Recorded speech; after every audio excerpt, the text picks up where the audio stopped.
Hi everyone, this is Joe here from the Leeds Drum Academy again and welcome to another lesson.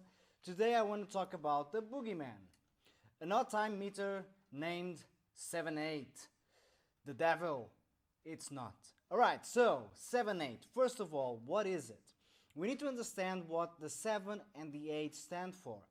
Without that kind of knowledge, you're really just guessing what a 7/8 is and you're gonna probably play it by ear, which is fine, with the problem that you're gonna be quite limited when it comes to ideas. You're basically gonna be stealing ideas from other people, and that's that. You can't come up with your own ideas. So the 7, the top number, means there's 7 pulses in the bar before it resets. The 8 tells you what kind of pulses those are, because the beats or pulse can equal quarter notes, can eighth notes, 16th notes. Obviously, since we have the number 8, that stands for eighth notes.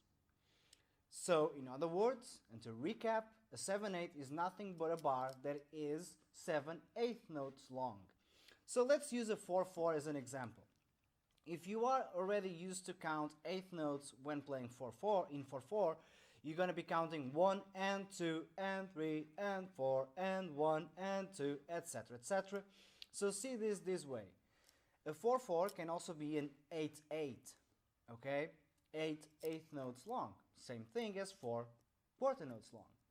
So a 7/8 is nothing but a 4/4 minus an eighth note. So if you're counting 1 and 2 and 3 and 4 and, just take that last and away and count as it is. 1 and 2 and 3 and 4, 1 and 2 and 3 and 4, 1, 2 and 3 and 4, 1.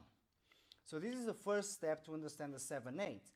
So what I'm going to do, I'm going to show you a typical rock groove, eighth notes on the hi-hat, snare drum on 2 and 4, bass drum on 1 and 3, as easy as it gets, but I'm going to count it as a 7/8. Sounds like this.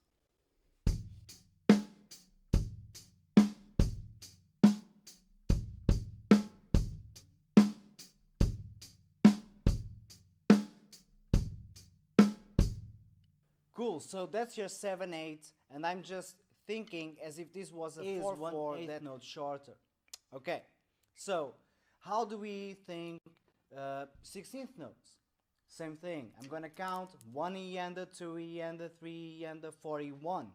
So the last and needs to go away because I need to take 1/8 note away from a regular 4/4. So I have a 7/8. But other than that, I just play everything that I would play in 4/4 with minus an eighth note. That's it. Check it out.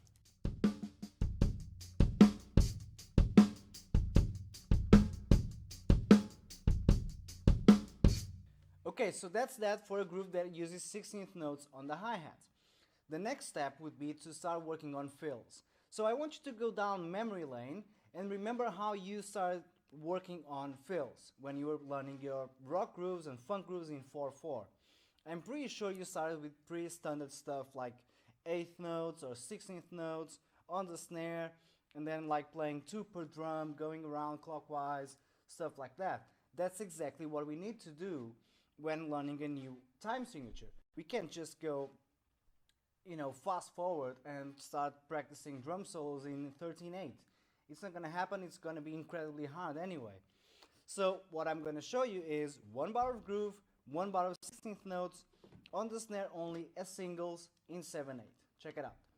1, 2, 3, 4, 5, 6, 7. 1, 2, 3, 4, 5, 6, 7. 1, 2, 3, 4, 5, 6, 7. 1, 2, 3, 4, 5, 6, 7. 1, 2, 3, 4, 5, 6, 7. 1, 2, 3, 4, 5, 6, 7. 1, 2, 3, 4, 5, 6, 7. 1, 2, 3, 4, 5, 6, 7. 1, 2, 3, 4, 5, 6, 7. 1, 2, 3, 4, 5, 6, 7. 1, 2, 3, 4, 5, 6, 7. 1, 2, 3, 4, 5. Cool. So the next step would be to start combining subdivisions. So on the first 2 beats, I'm going to play eighth notes, and then the last 3 beats and a half, if you will, I'm going to play 16th notes.